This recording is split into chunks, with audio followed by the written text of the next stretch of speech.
Hi, and welcome to another episode of Hot Takes with me, the Silver Fox, and the NHS are up to it again. They keep cancelling women, and the latest wheeze is that women no longer menstruate. People menstruate. Half the population menstruates. But women, no, women don't menstruate.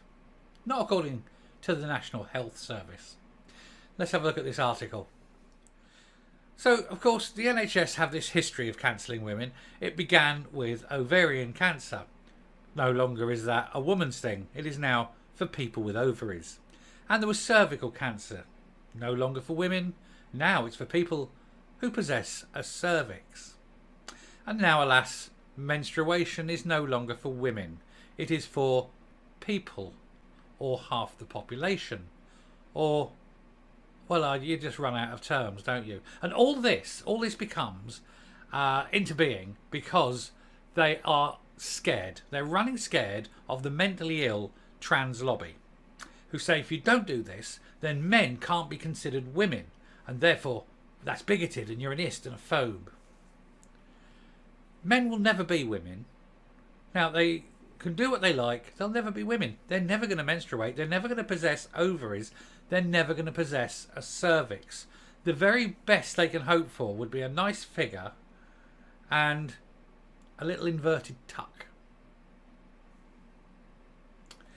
Anyway, we'll look at this piece. I don't know why the NHS think women are so awful, but they obviously do. Anyway, exclusive. Women are being erased by the NHS again. Fury over health guidance on periods that doesn't mention girls or women once, and instead refers to people who bleed. Do you know, I cut my arm the other day. I bled. I'm a people who bleed. Bloody Brilliant is a Welsh government funded website on periods and taboos. Of course it's Welsh government funded. It's probably been pushed by Stonewall. However, the website has omitted the term girl and women from this information in case it frightens mental men. Experts say these omissions could confuse and potentially harm children. Yeah, but they don't care about children. They want children to be ground up and sterilised and used as foot soldiers in the war between the trans lobby and perfectly normal people. The NHS has been accused of trying to erase women after Mail Online revealed the terms woman and girls has been omitted from guidance about periods. A website funded by the Welsh Government to give advice about menstruation refers to them as people who bleed and half the population. Medics and campaigners describe the language as infuriating and confusing, warning it could complicate health messaging for vulnerable girls. These people want to deliberately obfuscate language and words and usage because they want to make woman not mean woman, but to mean anyone who identifies as a woman, regardless of whether they have a prostate or not. And that's what they're doing. Feminist author Millie Hill told Mail Online it was part of a broader desexing of language of the NHS. It's worse than that. It's a desexing of women. It's the abandonment and erasure of womanhood. She added that the aim is appearing to be erasing biological females. It is, because you can't have biological females when there's men desperate enough to think that they could one day be female, which they never can. It comes after Mail Online exposed a string of examples of the NHS being desexed in favour of gender-neutral language. The website revealed how terms like women had been scrubbed from pages on the menopause, womb cancer, breastfeeding, and breastfeeding had been replaced with chest feeding. The guidance on periods has been published by Bloody Brilliant, an online research commissioned by the devolved Labour government and NHS Wales. But of course it's a Labour party that's doing this. It's always socialists, because socialists are mental and stupid and are always crawling up to whatever power group they think will influence them and help them. They shouldn't really, because the trans lobby is incredibly small. It's just very loud. But most people ignore them because most people realise that they're mentally ill. It was set up in 2021 with the aim of breaking the taboo around periods by encouraging conversation with one of the most normal, natural topics. If that's the case, then the most normal, natural topic is that periods affect women. That's normal. That's natural. But you're not discussing that, are you? Because you're craven that some mentally ill activist may call you an ist and a phobe. Well, you are stupid. Incidentally, I'm going to cut across here. Now, we've talked about the cancelling of women. I'm just going to cut across to an NHS website. And here we go. Bang. And I'll go up to the top. And it's, oh look, it's our old friend, testicular cancer. Let's have a look. Cancer of the testicles is one of the less common cancers. Surely that should be ONE, not number one. That's bad writing. Of the less common cancers, and tends to affect men, not people, men, between 15 and 49 years of age. Typical swellings are a painless swelling or lump in one of the testicles, or any change in shape of the texture of the testicles. You know, the testicles, things that women don't have, only men have. The testicles are two oval-shaped male sex organs that sit inside the scrotum either side of the penis. All male. The testicles are an important part of the male reproductive system because they produce sperm and the hormone testosterone, which plays a major role in male sexual development. Do you see what I'm saying here?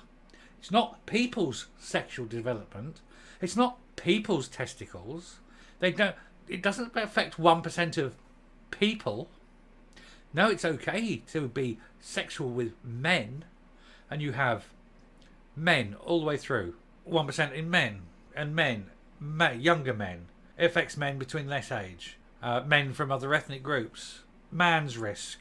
Boys, young men. Boys again, men. So the NHS is saying it's okay. It's absolutely fine to be a man. The NHS cares about men. The NHS loves men. Women, on the other hand, they have to be cancelled. They have to be negated. We're not allowed to have women. One of the big problems they have with young girls who transition is of low self-esteem. They feel worthless. One of the gender clinic problems they have is when they go to the likes of the Portman and Tavistock and Portman Trust, is these girls are then whipped off straight away. Let's go and get your boobs off, take these, turn you into a boy. And they do this. The problem is these girls aren't gender dysphoric. They're just depressed at the constant abuse women get, the constant cancellation of women, their constant attacks on women who are made to feel worthless and voiceless. And so it's no wonder these girls think becoming a man is better. Being a man isn't any better. Girls, if you don't know, you have to live with an ego, and it's really hard work. Everything is a challenge, every day, every situation. But if you're a girl who thinks, oh, men have got it easy, well, I'm going to be honest and say, well, at least men have a voice. At least men exist. The NHS, as you see, is trying to cancel women. And it's not just the NHS. It's everywhere. All organisations redefining women, cancelling women. It's got to stop. I'm going to come up and round off. So once again, the NHS is cancelling women, erasing the biological sex. Why? Why do they find women so abhorrent? Now, what is sinister is that this article is aimed at younger girls. It is effectively brainwashing young girls into believing that there is no such thing as biological womanhood, and that being a woman is simply a construct of a man's mind. That's sinister. It's so bad. But you have to admire the amount of effort that went into writing an article like this, that has removed and expunged every term like woman, women, girls, females, and replaced them with generic inclusive words. The trouble is, it's not inclusive. It's completely exclusive. It excludes women. It excludes biological women in order to favour mentally ill men who would love to be women, and yet who sadly never will be. Anyway, thanks for listening. If you like what you're seeing here on the channel, please hit the subscribe button if you haven't already. Ring the bell for notifications of future output. Leave a like, leave a comment, and until next time, stay safe, stay well, retain your biological sex, and goodbye.